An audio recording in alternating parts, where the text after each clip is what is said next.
GR. Hi, GR. Hindi, JR. JR.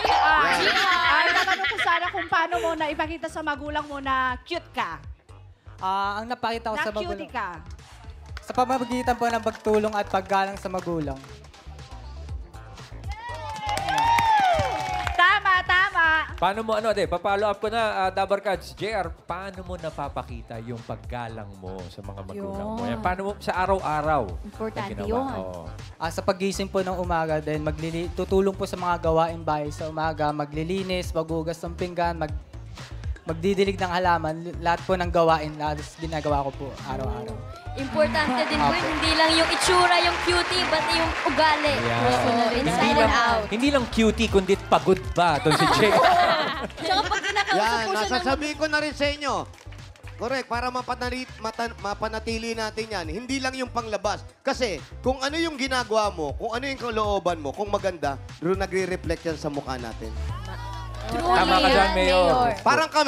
Parang kami, hindi kami ganun kaganda, pero habang mabuting ginagawa namin, napaka-pogi namin sa paningin ng mga tao. Mabuhay si Mayor! Thank you very much, Mayor. Yun naman ay invento lang namin. Uy. Thank you very much, Mayor. And JR, maraming salamat din sa iyong kasagutan. Meron bang follow-up question sa mga Dabar Cards, Mayor?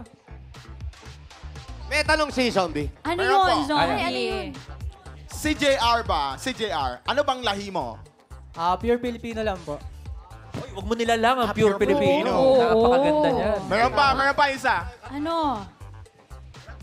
Tanong mo, Anong mo madalas kumakain? anong madalas mo raw kinakain? Adobo po.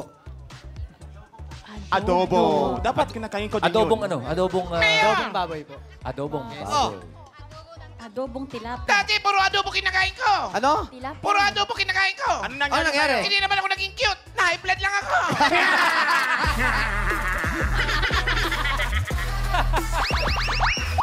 Thank you very much, mga Dabar Guards, and thank you, Mayor. Thank you rin, JR. Mamaya, Dabar Guards, malalaman natin ang panalong Mr. Cutie at mag-uwi ng 10,000 pesos!